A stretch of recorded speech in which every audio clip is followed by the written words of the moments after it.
观众朋友大家好，欢迎收看3月7日公司第2台下晡新闻，我是陈淑君。首先，咱先看今仔有啥物新闻重点。国内今仔先增加一个对菲律宾入境的病例，保留机场团队已经开始为台湾旅客入境来做准备。台中捷运对3月25要开始1个月试营运，每天早起6点到暗时12点，会伫4月25正式通车。新闻开始，咱来看国内今仔日增加一个对菲律宾境外离来的病例。另外，头一批的117000剂疫苗7项检验已经完成6项，最后1项搁会审查。外界嘛正关心讲，咱甲保留的旅游气泡当时会开放。咱来听指挥官陈时中下晡上届新的说明。那我们今天有新增1例境外移入 COVID-19 的个案那从菲律宾入境无症状采检阳性那我们对于解除隔离的原则稍有更动，从3月11号起来实施。那6项都已经检查完毕且符合规定。那还有一个就是现在无菌的试验在进行中那第一个就是说，在这样的一个旅游泡泡，我想对于有旅游振兴旅游观光，当然都是交通部的一个主管的业务所以他也会进行相关的一些接洽，没有开始讨论到这几个地方。那不过我们如果谈得出来，我们当然会在合理的范围在检疫安全的情况下进行相关的一些这意见的提供。台湾甲保留的旅游气泡应该阁无偌久就使出发咯。疫情指挥中心表示，希望旅客往来拢唔免居家检疫。长期协助保留医疗的成功病院嘛讲，保留伫这2天已经开始伫机场演练旅客动线，也毋过目前双方针对入境了要安怎采检，阁有一寡无共款的意见。为相片内底会当看到帛琉机场这2天已经开始做防疫的演练，替台湾甲帛琉互通旅游做准备。台湾的旅客除了按准备登记进前3天内核酸检测阴性的报告，若到当地机场，还阁做一届抗原的快速体检，若检出来是阴性，就会当出关展开旅游的行程。目前他们还是规划用所谓的雅培的快筛试剂，做抗原的检测，那基本上它的优点是只要10到15分钟就可以初步去判读，说是阴性或阳性。目前帛琉的医疗甲相关采检的工作，拢由台湾成功病院来负责，还有一个护理人员进驻伫咧帛琉。若是旅游气泡有顺利施行，4月份会加派医护人员去支援。成功病院副院长洪主任表示，帛琉的饭店甲餐厅等等的工作人员，拢已经做防疫的工作，嘛准备好势。不过目前台湾甲帛琉对入境采检的方式，敢若也无共调。帛琉呢本来是有讲说要做抗原快筛那我们是反对抗原快筛那种伪阳性太多，那人到了场地，那有伪阳性，那整个把这个旅程都打乱了我们要做还是要做 PCR 了但是中强调讲，会甲帛琉政府持续参详互通旅游有路的部分。根据了解，帛琉为今年1月份开始，就开始做莫德纳新冠疫苗。若是以当地总人口数17000人来推估，按算4月底做疫苗的比率，就会当有50%，有群体的免疫力。记者综合报道。台中捷运对3月25开始要搁试营运咯，每天早起6点到暗时12点要试1个月，4月25会正式通车。台中市政府嘛表示，会启动5大验证、3大防护，互中捷安全上路。台中捷运伫去年11月试行时，连接器的车身断过，停止营运109天了后，台中市长罗秀燕宣布，台中捷运搁再起行。3月25号到4月23号将进行试营运。4月25号，中部地区第1条捷运中捷绿线将举行正式的通车营运。台中市交通局长叶兆富说明，经过捷运各种审查委员会6届的严格检查，中捷18个车厢也拢修改设计，其中5面上的安全验证有强化车身的材质、设计、制造的过程。落实做零件的过程，确定水平、水质、裂害拢无问题，佮有300公里的运转，上大负载等等的测试拢已经过关。伊也要求厂商延长报告、定期检查、监控连接器运转等等的防护。安全的部分有5大的这个安全的验证，基本上都是已经做完，而且符合这在后来改善的轴心，基本上分批两批从法国送到台湾。我们都有抽验去做破坏性检测，基本上都比我们的设计值还要再高。台中捷运的董事长林志荣讲，3月25日起营运，对透早6点到暗时12点，规日运转，时间表班次和通车了后完全同款，而且也加一班尾班车12点15，方便高铁的旅客。民众用电子票证就通免费坐车。那么我们从试营运开始，晚上12点15分。会加开一个班次，让夜归的市民搭乘捷运回到市区。另外，顶个试营运期间，车咧活的时阵有噪音等等的营运细节，也会伫试营运期间做修正，让民众会当安心坐车。记者综合报道。海草大的公投人数今仔是最后一天，目前嘛已经有61万份的联署书。桃园市长郑文灿嘛伫面册用2000字的文章来讲海草大，伊讲到新北市政府反对第3天然气接收站改设伫台北港，嘛讲已经真拍拼，甲对海草大的影响降到上低咯。也毋过环保团体嘛是真不满，认为政府过会牵拖，望讲会使直接开听证会来沟通。透早邮便书，佮甲一箱一箱的联署书载来，志工嘛无用咧拆开整理这联署书。伫咱海草大公投联署冲破60万份，到初九为止，已经有61万3476份。目前也是有热情的民众一直甲联署书送来。当然希望说那个7600年的早教能够继续保存下来，不要破坏，不要被破坏掉哈。大家只要一听到就是要填联署书，他们就说好，我也要一份，我也要一份。联署据点今天也会是最后一天的联署日，那我们预估啦，大概明天到后天可能还有一波会有比较大量的邮件进来。桃园市长郑文灿除了伫咧人面册写要2000字来谈论海草大，嘛讲新北市府会反对第3天然气接收站改设伫咧台北港。另外，嘛讲伊上任了后，保护海草大真正的政绩，强调恢复家园已经行到上尾一步，这是正当的选择，会尽力甲对海草大的影响降到上低。不管是保育藻礁，或者是非核减煤，都是出自于爱护台湾、珍惜环境这一颗良善的心。那这2种价值不应该是零和游戏，也不应该是互相对立。我认为还是敷衍的态度，他一直想回避他应该保育的责任。大潭藻礁的保育，如果不是他一开始无心保育，不会是今天这样的局面。花中正话是讲了真重，嘛强调讲，这个环保公民教育海草大的议题，已经伫咧民众心肝来发酵。民众希望保育海草大，毋过政府所要伫咧拖沙下提责任。花中正表示，18进前会甲联署书送去中选会，公投成案了后，欢迎政府开听证会，甲问题公开好好讨论甲沟通。记者综合报道。今年311福岛核灾10周年咯，今仔毛立委个专家学者开记者会来关心咱国内核电厂的安全问题。台大地质系教授陈文山是表示，当初北部的核电厂要起的时阵，并无考虑到活动断层的影响。民进党立委洪成汉嘛讲，若是即马搁要重新来启动核四的公投案，这根本会使讲是一场灾难的公投。手提着辣条，无爱1分钟。款团代表、专家学者甲跨党派立委，伫福岛核灾10周年的前一天，共同出席记者会，检视国内核电厂安全。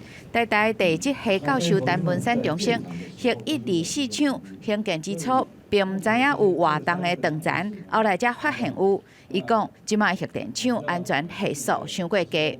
安全系数它是设定在0.4 G 啊。那我们现在测出来的话，台电请了一些专家学者去计算，它其实已经高到0.68 G 了。这个核四厂、核1、核2厂这种区域来讲，已经是不适合有核电的这个设施在这边。除了活动的断层影响，过去反核团体嘛对核四的安全有真侪质疑。批评伊是乌白倒起的车，搁捌出现电源完全断去的钻污事件，搁有发生弊案。过去反核立场明确的立委洪成汉更加讲，若要公投重启遮尔无安全的核四，就是要进行核灾公投。不顾过去这些千疮百孔的历史，把它给启动了，不顾安全的启动了，这将是把台湾逼近于核灾悬崖的一个公投。核四公投很可能就是一个核灾公投。核试到底讲安全咧，原定会无飞行。毋过29号立委的报告当中指出，根据法国的研究，若核电厂发生严重的事故，需要开4条新台票遮尔悬的社会成本。若发生袂当控制大规模辐射外射，像日本福岛核灾安尼，总社会成本会搁较悬，到14条的台票。记者林王兴中台北报道。3.1地动10周年，台湾甲日本双方嘛拢有办活动来纪念，有音乐会，佮有日本艺术家奈良美智的展览。今仔日本驻台代表嘛感谢台湾，用行动甲全世界讲，单纯的善意，你气力上大。日本嘛绝对袂记住台湾的温暖。日本3.1地动就要届满10周年，台湾迄当阵为着要协助日本赈灾，捐超过70亿台票。为了要向台湾各界表达感谢，展现台日的友谊，日台交流协会由文化部甲中华文化总会协助，初十开始伫台北市华山基本地区办纪念日典。我们就绝对不会忘记日本最黑暗的时候，台湾先过来的温暖手。台湾的行动告诉全世界，纯粹的善意是比任何强大力量还要强大。日台交流协会代表全玉泰讲，绝对袂忘记台湾的温情。日本东北观光推进机构也透过影片代表东北向台湾的民众说多谢，希望疫情过了后，会当甲台湾有更加进一步的交流。现场也邀请3.1迄当阵去东北斗相共的台湾搜救队的代表，甲来台湾的日本留学生分享经验。外交部长吴钊燮表示，台湾甲日本有特别的感情，也是伫咧困难的时阵互相斗相共的友好关系。当有国家不合理的抵制台湾水果的时候，日本民众马上涌进超市，用日币把这些台湾水果下架。这些暖心的动作，都让台湾人民深深的记在心中，也彰显了台日之间相互扶持的友好关系。日台交流协会规划一系列的日台友情活动，拜六有音乐会市集，加奈良美智的特点。知名乐团灭火器过去也捌去日本东北拍音歌剧的 MV， 为日本人加油。李祖玛也创作全新的纪念单曲，展现日台之间的友好情谊。记者综合报道。来看检方侦办中国的比特大陆公司，暗砍有中国资金，嘛无经过主管机关的许可，就伫台湾成立2间子公司，用上千万的薪水来吸收人才。检方昨所查嘛约谈伫台湾2间公司的负责人，今仔透早，这2个人是以10万块到20万块交保。方约谈的公司负责人并无接受访问，检方调查发现讲，设计比特币控制及晶片的中国公司，伫台湾成立地心跟新德2间公司，3档内伫台湾的科技界吸收超过200个人，有的是来自联发科等大科技厂商。目前这案会依照《两华人民关系条例》来侦办。检调买来查讲，这个工程师敢有偷摕重要的技术到新的公司，去违反着营业弊病罪定罪。再来看万雄大巨蛋，去年又搁开始施工，测试工地有铁机落落来，好在无人受伤。有议员是批评讲，台北市政府无伫第一时间来了解状况。也毋过，台北市政府是回应表示，讲万雄公司家己嘛无清楚意外发生的原因，目前嘛已经要求停工，万雄嘛会失礼，表示讲会来调查好清楚。正拄开始进行钢筋吊挂作业，却突然发生意外。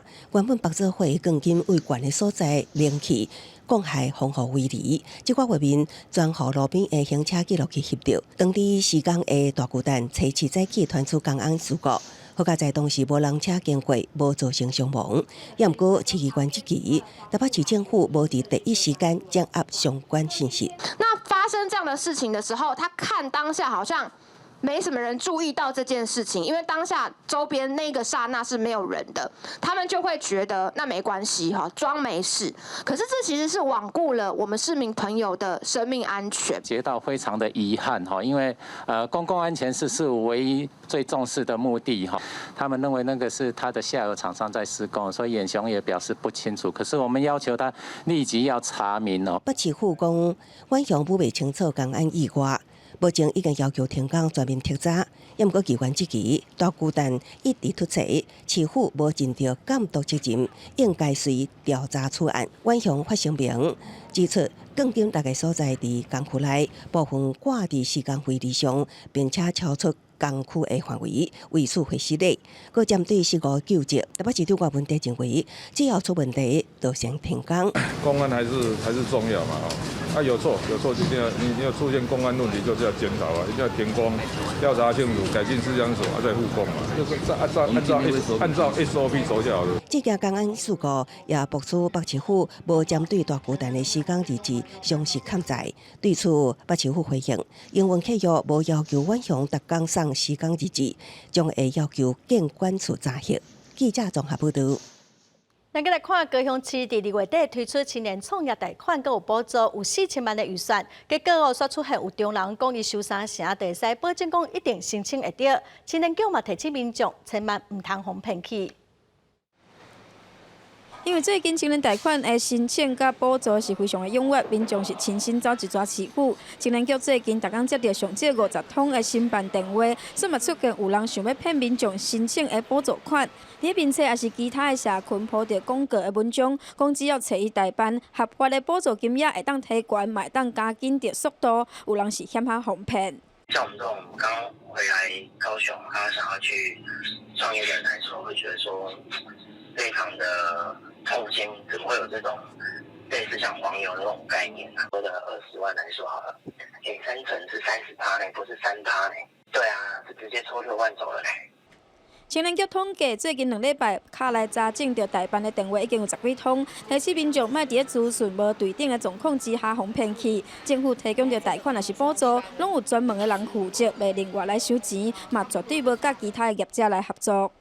贷款或是说是刚才提到的是补助，不管是青创也好，或是政府相关的任何的部门，我们的委办，绝对没有这回事。那受理的单位绝对就是直接找我们政府单位。我有听我朋友说过这个东西，可是我觉得大可不必因为其实我可以直接就是本人来青年局申办这个贷款，然后他们就能够给我很充分、很专业的咨询，所以我认为是根本不需要。市府伫2月底杀出一个补助4000万的青创基金，提供予20岁到45岁的创业青年，上悬300万唔免利息，也是讲20万营业场所的租金甲装修的补助。因为无限制着性别，还佫有创业的类别，申请的手续嘛真简单，因此真侪人拢有意愿，所以嘛，互黄牛有机会当认证。青年局除了一再澄清，嘛无排除要通报着司法机关或相关单位来协助调查。记者王刘婷、陈显坤、柯正俊各样报道。因为以前交通部去年有补助游览车的司机每个月1万块，也毋过有司机是讲伊本地的薪水是2万4，政府补贴了后薪水嘛是阁是2万4，怀疑公司甲补助吞掉，也毋过互投诉的业者早起是出面解释讲，这个补助毋是干那互司机，是分互所有的员工。呼旗下游览车司机投讲，私吞补助的当然旅游记者出面澄清。讲去年交通部对游览车的驾驶人发出一个月新台币1万块的薪资补贴，规定业者袂用减薪或者是裁员才能申请。不过交通部并无强制规定补助使用的形式，因为疫情无订单，另外群拢爱顾，所有业者摕政府的补贴，去补贴所有人的薪水，讲并无私吞。我拨到公司来，是希望公司的营运能够正常。那我们顾的不是说只有顾偏颇在某一些员工，而是我们整个公司的这个内部的这个财务的状况。那我们内勤的可以不领薪水吗？不可能，因为内勤是每天都要来上班，他还领底薪。驾驶是可以不用来上班，还领底薪。业者发言人认为，游览车伫咧去年无成立，已经尽量维持驾驶员的底薪无减薪。不过投诉的司机不满的是，过去薪水内面原本2万4是底薪，交通部补助了，薪资应该变做3万4。不过业者则把底薪变做1万4，搁加1万的补贴，等于是底薪被减少。交通部回应讲，因为游览车的生态较复杂，有的是外行的，就要用个案来认定。有些是自己的车嘛，对，有些是靠车行嘛，所以他的情况那个个案要去了解，到底业主跟司机之间的关系是一个命运共同体，我是觉得也很难呐哈。就说如果说很难，客运公司倒了，对，那这个受雇者也没工作嘛。对这个国外游览车主管机关公路总局讲，业者本来是基本工资，只要符合劳动主管机关的认定，驾驶人若是有疑虑，会当对劳动主管机关提出救济。记者综合报道。再来看南投县仁爱乡发地村武界部落的居民指控讲，顶礼拜六礼拜有将近100台的车驶到落水溪边仔来破坏生态环境。虽然主办单位强调讲这是合法申请的演混活动，也毋过有民众质疑讲这根本就是佚佗的消遣哦。主管机关第4河川局嘛表示，会先来了解状况，依法来处理。部落主权，守护部落主权。几日在被南投县仁爱乡武界部落的居民，伫咧溪底来求白布条，看到要守护部落的主权，抗议越野吉普车、机车走入落水溪床，举办越野吉普车演训的活动，严重影响生态环境。居民质疑是借着训练的名义来佚佗，要求河川局以后袂使搁再核准安尼演训活动。不是按照所申请的什么训练这个申请的内容出来以后，原来结果真的是非常的糟蹋我们整个部落我们非常生气这个月6号到7号2天，居民翕到一台接到一台吉普车伫咧溪底咧走，地点就伫咧落水溪一线天下游到信义乡交界卡下溪的溪底，居民发现有真侪细只鱼仔被搞死，破坏当地生态。演训活动是由中华民国越野吉普车运动协会举办。协会强调，这是向水利署第4河川局申请的合法活动。甲协会嘛澄清，演训是为了提升救援的技术，活动嘛无超过申请的内容。不过第4河川局会来进行现地会勘，厘清状况。就是因为我们第一次办，所以我忽略掉当初跟消防局、跟警察局、跟这个电力公司，而且他们村民里面也有派代表来，我们都有去现场勘查。我们还会跟他们到现场去现看，看他们有没有造成什么损坏，或那如果地方在现场，然后提出来的这些是证，然后他们没办法说明的话，可能就是就保证金的那个退还的部分，可能就会予以模糊。第4河川局表示，以用申请演训也是水域救援训的单位相当的多，有民间嘛有公家单位，标准甲规范拢同款。拄到居民抗议是第一届，未来对于相关的训练活动是毋是符合原申请的内容，会更加来注意。记者南投综合报道。新北市有家长指控讲，有学生囡仔坐公车去学校，也毋过学校附近的里长却要求学生爱提前1站落车，互当地里民要出门上班上课，公车才有位通坐。针对于这个争议，这里长今仔嘛出面回释咧。有家长伫咧网络发文。讲伊囡仔之前坐23线公车要去学校的时阵，还未到站，就互当地里长要求落车行路去学校。讲里长为着里面的方便，无顾学生的权益，代志传出来了，引发议论。被指控的里长也出面澄清画完案。我并不是有赶他们下车，我是拜托。那他们有下车之后，我一直跟他们说声谢谢，谢谢，谢谢。好，这样我就可以解决。啊，就是说他们在上班7点半之前没办法上车的一个情况。今日表示道歉，里长讲有里民反映讲，上下班的时间人真多，公车班次过少，才会建议学生会当提早1站落车。解决上下班时间人多情形，不过伊强调是可靠的，无强制要求。是说有人劝导他们下车了，大概就是跟学生说不必强制自己去做这件事情，尊重个人的意愿。里长早上有来跟我们学校致歉，说这样的状况造成学校这边困扰，请我们能够见谅。另外，学校也证实有接到学生的反映，已经甲学生讲唔免强制家己配合要求。同时，新北的交通局接到报案了，也已经通知客运业者加开班次，来解决上下班时间坐车的需求。记者综合报道。来台湾55年，一世人拢奉献予台湾的花莲玉里天主堂的刘一峰神父，为了帮助弱势，去年成立一间饲鸡场来卖鸡卵，也毋过台北一间扶轮社订2000多粒，后来又搁无爱，消息传出去，花莲在地民众就随家这鸡卵卖了了。这是刘一峰新妇伫个玉里的饲鸡场，志刚当伫个检查鸡母敢有生卵，这卖卵的钱全部拢是要摕来照顾安德教养院内底弱势的人。有一张注文2500粒鸡卵的订单，不过前几天互台北一间福伦社走单，志刚是真着急。他们有没有说为什么会弃单这样的状况？我真的不清楚，不清楚。要呼吁大家可以尽量把这样的机会降低，因为神父他们做任何事情都很辛苦。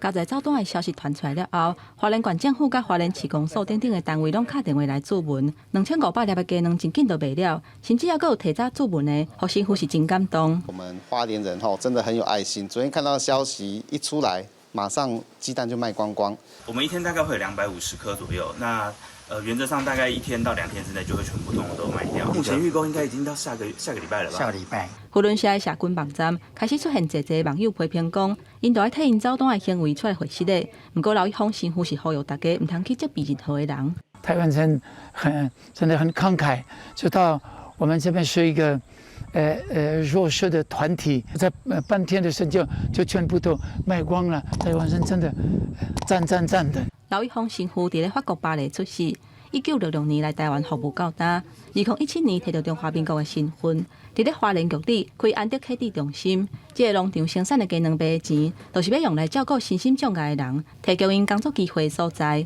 记者综合报道。来看淡江大学最近新起2批学生宿舍，今仔精彩。有学生是认为4个人的房间，每一个人每个月爱6000块，实在是上过贵咯，不如去住学校外面的套房。也毋过学校是讲哦，宿舍的介绍之前有甲学生代表讨论过，应该无啥物争议。热烈的精彩仪式为淡江大学新起好的上道4馆甲上道5馆献上祝福。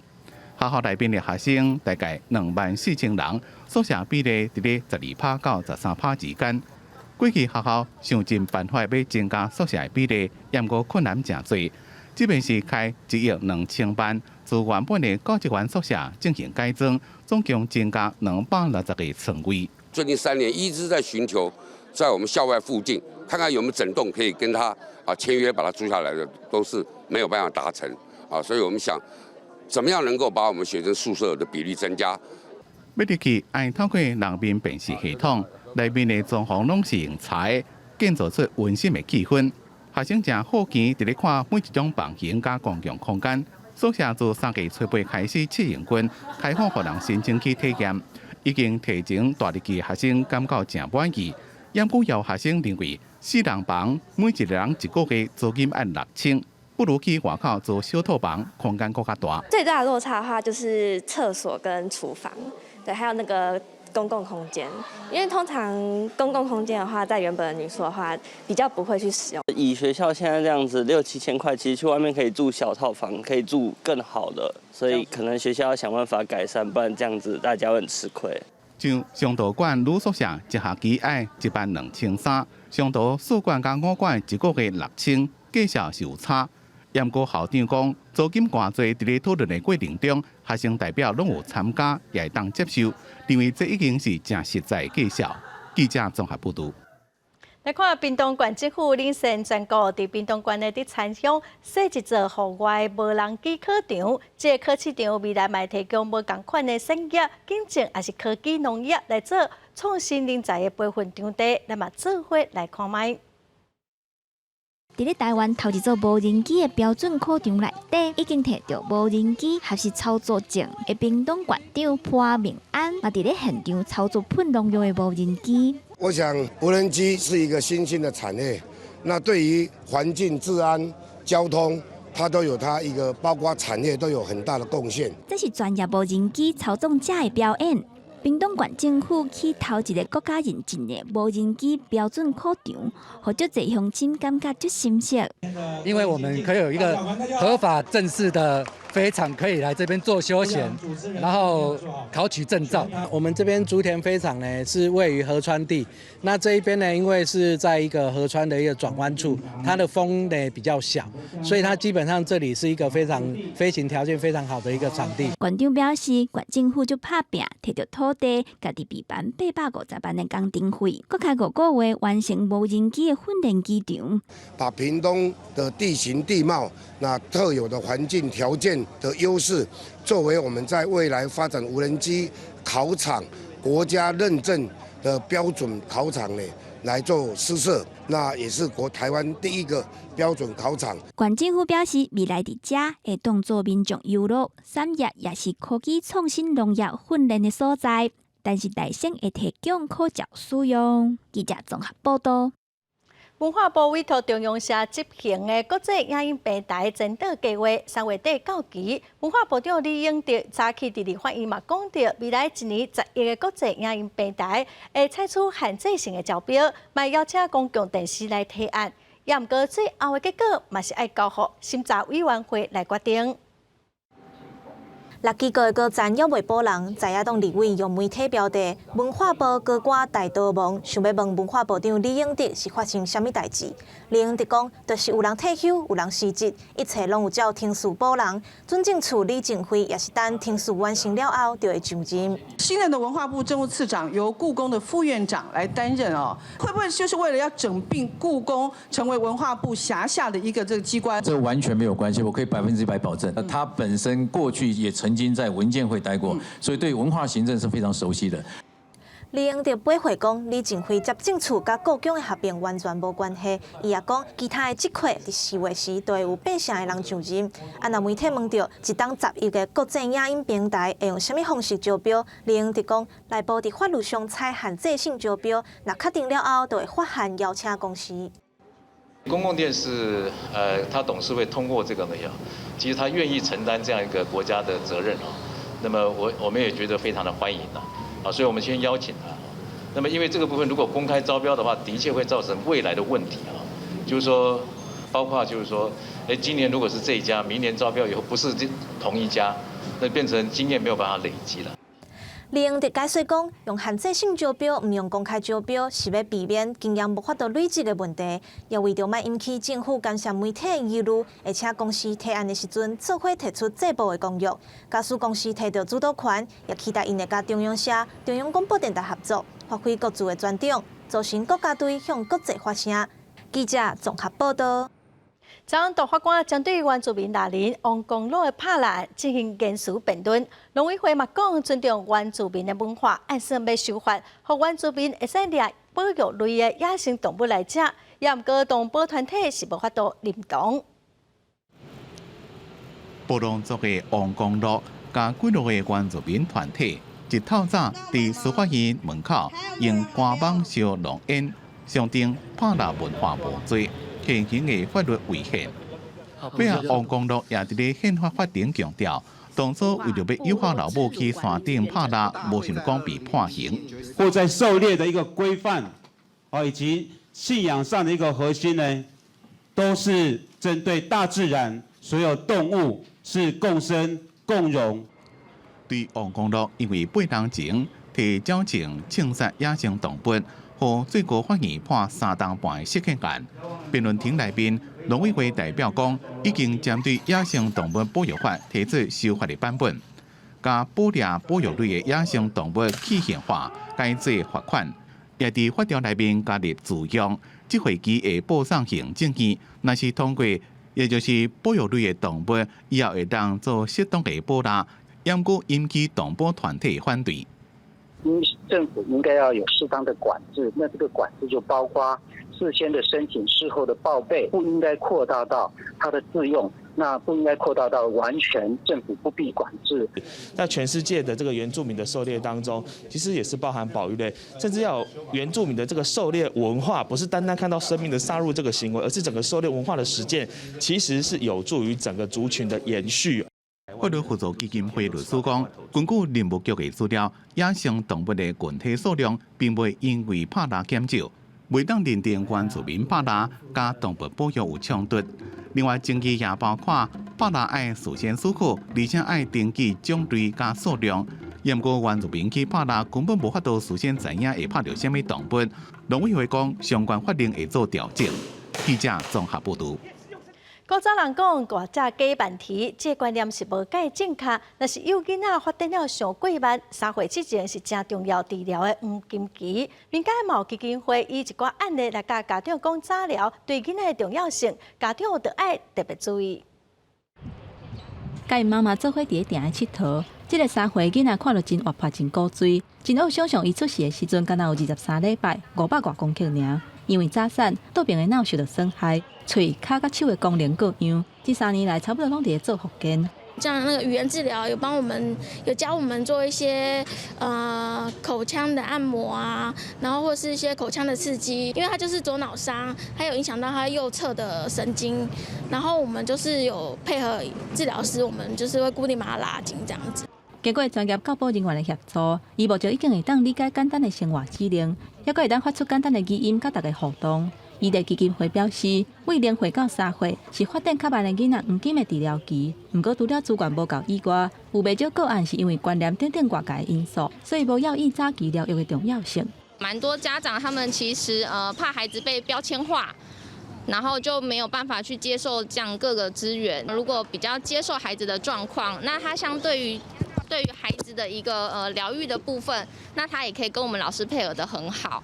医疗基金会替发展较慢的囡仔做早期疗育的服务超过28年，目前在全台湾有27个据点，平均一年协助超过2万个发展较慢的囡仔，也有家庭。今年邀请歌手张震岳甲顽童 MJ116创作公益歌曲，希望会当提起民众注意早期疗育的重要性，嘛希望社会各界会当互发展较慢的囡仔更较侪支持甲包容。记者综合报道。交通部观光局阿里山管理处整合嘉义在地产业甲观光业者推出阿里山的旅游方案，招大家去阿里山的游览物品观光。3月初10，阿里山的樱花季就要正式开始。为着要吸引民众来阿里山，交通部观光局阿里山国家风景管理处结合在地咖啡地米业者，配合旅行社甲饭店，希望在目前较无法度出国的这段时间，增加民众来阿里山旅游的意愿。因为疫情的关系，大概不能出国哈。那相信那个国旅的已经很多了。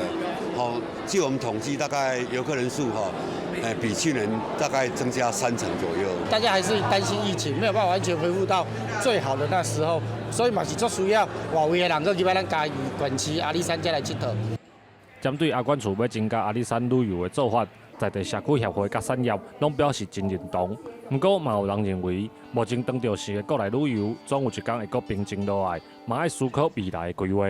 在旅游路线上面，可以让游客增加那个消费的那个量的话，或认识更深入一点，我觉得很好，这样对产品是有帮助的。不可能说我们国旅一直在台湾本岛里面一直绕，那之后一定会有一个结束的一天。那这个时候呢，我们已经囤积够多能量之后，那国外的消费者进来台湾之后呢，把这样的一个完美的或者是规划很好的一个旅游行程推广到其他国家去。旅行社业者表示，阿里山樱花季了后，所来阁有亲像火金菇这种的特色活动，嘛是希望相关单位会当整合观光的资源甲在地产业，替阿里山的区域观光建立会当互相协作的观光产业链。记者林慧婷嘉义报道。再来看台南后壁区，为着要让大家有无同款的农村体验，请在地团队特别设计出这个季节才有的油菜花行程，唔但风景真水，阁有食，阁有掠。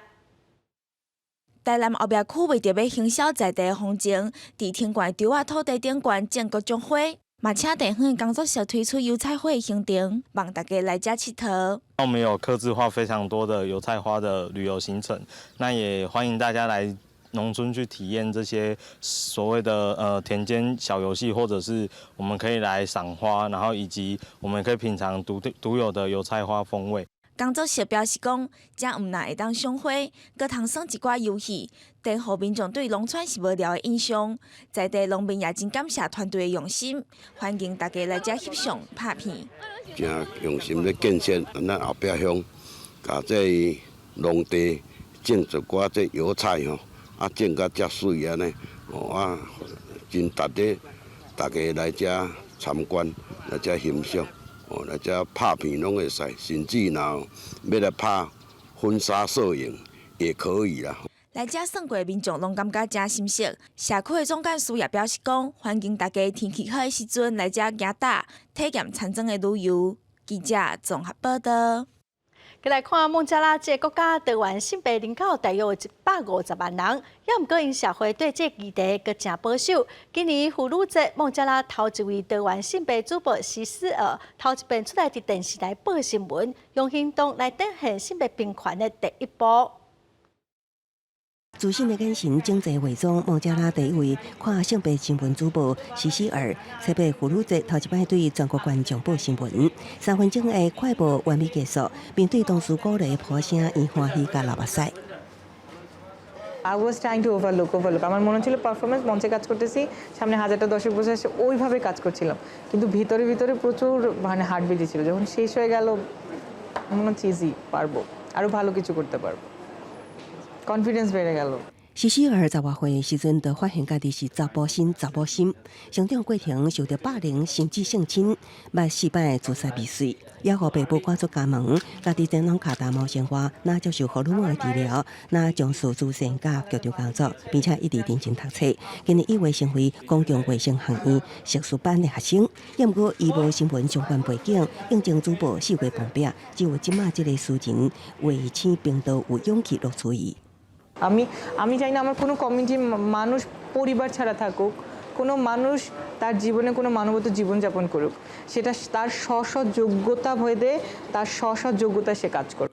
孟加拉大约有150万跨性别者，长期面临严重的歧视甲暴力问题，定沦落到做记者、性交易也是犯罪为主。虽然国家已经承认第3性，市民时代某一寡旧法优越会当互同志入罪罪责。电视台发言人表示，虽然某一寡观众可能会反弹，病毒也是决心克服偏见，和西施尔发挥才能。公司新闻是非常便宜。受到疫情影响，杜拜机场嘛开始使用科技，用机器辨识人的面来通关，减少人甲人的接触，通关的速度嘛变甲真紧。免摕护照甲机票，只要甲喙暗甲目镜摕落来。这套自动通关的系统会扫描旅客生物特征，完成身份的验证。规个过程只要5秒至9秒。因应疫情，杜拜机场大声启用这个自动查验通关的系统，简化旅客出入境的手续。Basically, we've updated our systems and smart gates to be more seamlessly for the passengers. So as you can see today, we went through the whole process for the seamless from Emirates check-in, where they take the biometrics at the first step, and then the passenger passes through the smart gates through the biometric data. 无论是过安检门、入去贵宾室，也是登机门，拢同款。这个当讲是零接触的自动通关，是靠人面辨识、甲虹膜辨识的技术，比用过持手印的方式更加精准。未来伫杜拜机场出入境的旅客，只要伫咧机场报到的柜台注册，就会当使用。Approximately around 154,000 already right now. When we start, most of them are happy. 每去年8月份开始，杜拜就开放边境，迎接国际旅客。边上只要有坐飞轮机进前96点钟阴性检测的报告，就免居家隔离会当入境。阿联酋航空甚至推出方案，只要伫飞轮机顶去互画着确诊，就会负担所有隔离的费用。当局还阁设目标，要伫咧3月底进前，互国内一半的民众注疫苗，积极伫咧防疫甲维持经济之间找到平衡。即个开放人民辨识自动通关，想要互旅客出入境更加安心。不过嘛有袂少民众烦恼个资可能会去互政府摕去用。杜拜移民署回应讲，旅客个人的资讯，敢若放伫咧阿联酋航空的系统，袂互第三方摕到。公司新闻王碧文编译。下晡晡的天气，咱来看各县市详细资料。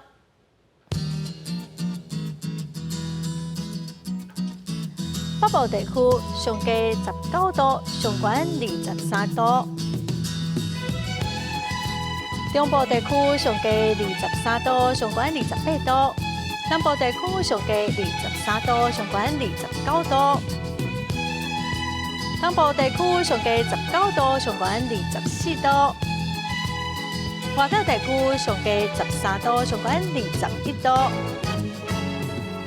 感谢观众朋友收看《公视台语台下晡新闻》，我是陈淑君，明仔载下晡3点，咱再会。